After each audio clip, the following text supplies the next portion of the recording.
Je vais tenter brièvement parler de la circulation des compétences ou des cerveaux. N'est pas aussi aisé qu'on peut l'imaginer. Il y a eu beaucoup d'écrits là-dessus, et comme moi, je suis qu'un petit débutant, mais j'ai un petit avantage parce que moi-même je suis un immigré.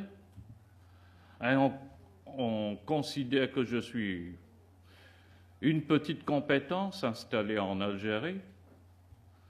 Donc cet avantage peut-être que je veux mettre à profit aujourd'hui pour vous faire part de cette problématique de circulation des compétences ou circulation des cerveaux.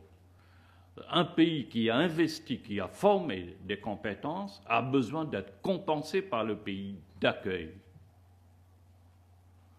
Pays d'accueil qui bénéficie du travail de cette compétence sur son territoire, pour son économie, pour sa société, pour son entreprise. Donc le pays d'origine a besoin d'une compensation. Que s'est-il passé depuis? Ce clivage entre ceux qui disent il faut une compensation, ceux qui disent mais non, la science n'a pas de territoire. S'il faut aller le chercher, il faut aller le chercher. Pour les musulmans, ils disaient même jusqu'en Chine. Un médecin, il peut envoyer 10 000 € par an à sa famille. Un ouvrier, il va envoyer 100 €. Donc il faut 10 ouvriers pour constituer, pour avoir l'égalité entre le transfert d'un médecin. Autrement dit, l'équation, on est à incompétence. Une personne de niveau supérieur, son niveau de transfert équivaut à la somme de 10 envois des personnes non qualifiées. 75 jusqu'en 90, il y avait une chute, les compétences. Mais les compétences, il y a une reprise des départs des compétences des années 90 et surtout à partir des années 2000 à 2010. C'est beaucoup plus marqué pour la Tunisie et pour l'Algérie, tandis que pour le Maroc, c'est plus ou moins stabilisé autour de 15%. Mais pour l'Algérie et la Tunisie, nous avons atteint près de 20% de la population établie à l'étranger qui aurait le niveau supérieur. Et il faut comprendre ces gens qui partent, si les liens avec le pays d'origine sont maintenus. Mais s'ils partent, comme je viens de le dire, avec l'idée de ne pas revenir, de vendre sa propriété ici, de prendre sa femme et enfants, partir, s'installer dès qu'il y a l'idée d'installation à l'étranger, il ramène sa femme et ses enfants, il n'aura plus de dépenses là-bas, il ne pourra plus envoyer de l'argent à la maison. Et cela pendant une bonne durée. Il faut au moins, le migrant lorsqu'il part, c'est au moins une moyenne de 8 années à l'étranger pour qu'il envoie le premier centime à la famille. Ça, c'est important de le savoir et de pouvoir le vérifier aussi. Alors, la question qu'on peut se poser, retour de compétences, circulation de compétences, avec la théorie de 3 wins, c'est-à-dire le pays d'accueil va gagner, le pays d'origine va gagner et le migrant aussi va gagner. Mais comment combiner ces 3 intérêts qui vont pas toujours dans le même sens? Formation de diaspora, c'est apparemment le réseau diaspora. On a remarqué dans les 3 pays qu'il y a l'existence de ce réseau et que ces réseaux sont actifs. Faut-il continuer avec ce réseau? Est-ce que ce réseau va porter le fruit? Ça, c'est à vous peut-être d'observer dans vos études, dans le mouvement associatif ou encore au niveau des statistiques des institutions.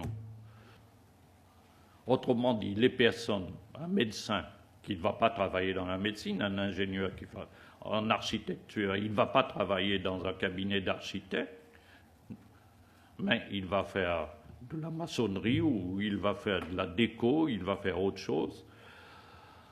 Et deuxième question la plus importante qu'il observe, c'est la non-reconnaissance des diplômes. les diplômes ne sont pas toujours reconnus. Bon, ça dépend, comme vous voyez, ça varie de pays en pays. Aux États-Unis, vous pouvez étudier ça dans le détail, en Koweït, en Italie, en France.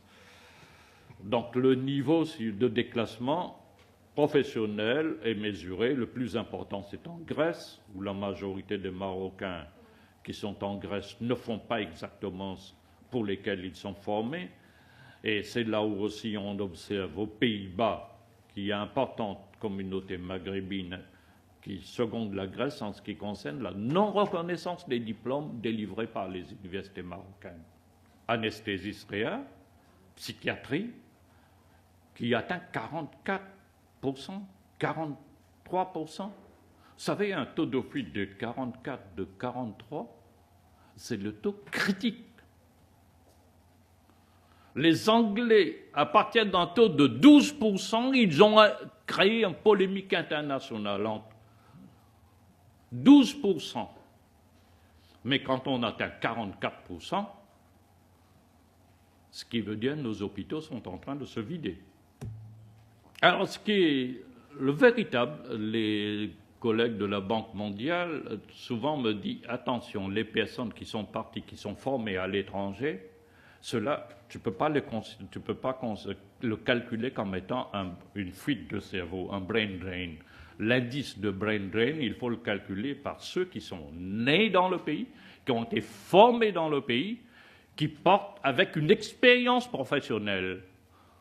Il m'a dit, là, c'est une véritable perte, parce que remplacer un pilote, c'est pas évident, mais pour un médecin, remplacer un professeur en chirurgie dans un hôpital, c'est pas du jour au lendemain qu'on pourra le remplacer.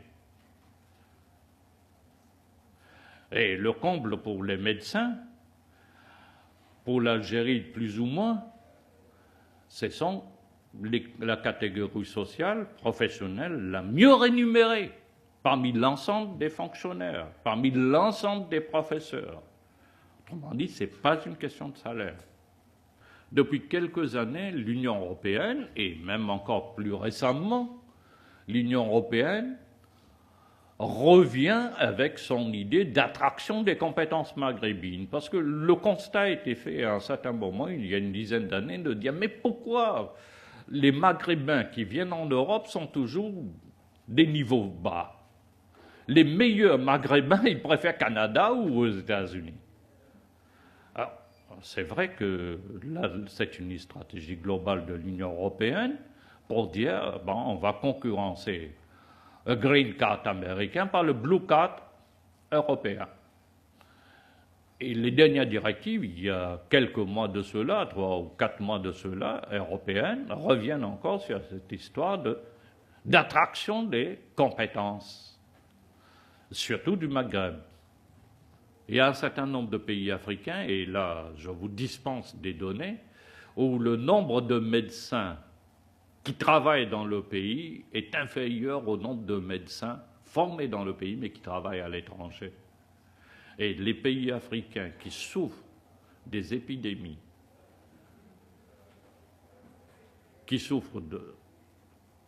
ont des défaillances énormes au niveau de la structure de la santé, et qui commencent à perdre, qui perdent déjà les compétences pour lesquelles ils ont investi, compétences pour lesquelles des bourses ont été octroyées. Et de l'autre côté, ces pays, ils font tout pour retenir les boursiers. La stratégie américaine est claire, je peux vous donner les références maintenant.